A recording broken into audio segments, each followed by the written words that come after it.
All right, this next part's going to walk you through some of the different features of Chromebooks that make them different from a laptop. So we already know that they don't have a regular operating system and that they really have just an internet browser as their operating system. Okay, so that is really the big main difference.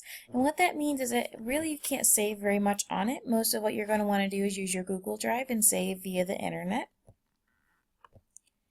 Okay, there is some, like a very small amount of file storage space on the actual Chromebook, but again, it's just very small. Okay, so if we take a look at, on a regular Chromebook, in the bottom right hand corner, you're going to notice this is what you're going to see. So you'll have your profile picture here, your battery life, your Wi-Fi signal, the clock, okay, and then also an ability to take different screenshots. Okay. Over on the far left side of the screen, you're either going to have this apps button, or I believe it's now a magnifying glass.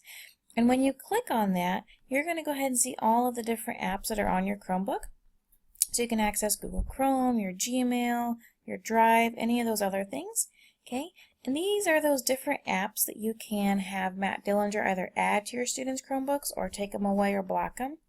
Okay, there's lots of different apps in the Chrome Web Store that you can utilize with your students, so make sure you contact your technology coach or Matt Dillinger for that. Okay, the top row of keys is a little bit different.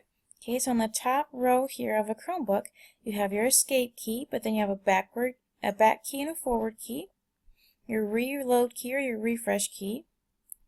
This full screen key will take your screen out to full screen.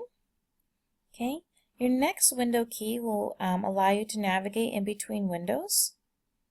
Okay, you have brightness buttons and sound buttons and your power button also.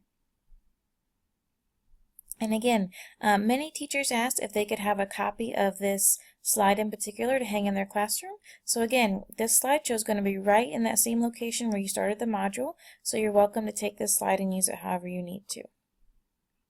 Okay, some Chromebook tips. So when you want to right click, it's a little bit different. You'll need to tap 2 fingers at the same time. Okay, scrolling, to scroll, you need to use 2 fingers on the touchpad. Volume and brightness are on the top row. And when you're done, it's as easy as shutting your lid. Very simple. Okay, you can also hold down the power button, or again, use those icons located in the bottom right hand corner. Okay. The update arrow is sometimes might come up in the bottom right hand corner, right down here on your Chromebook. If you see that, that means you haven't done an actual restart in a while, and you'll want to go ahead and just restart it and get those updates when you need to. Okay, and again, on a Chromebook, it's an internet-based browser, so there's not a lot of actual storage space. You're going to want to save most of your items in your Google Drive and utilize your Google Drive. There's not really a U drive or anything on it like that, so it's mostly going to be using your Google Drive. Okay, so again, sometimes you might see that update arrow, and it is okay for your students to update. It'll just restart the Chromebook, but again, that's just a quick 8-second process.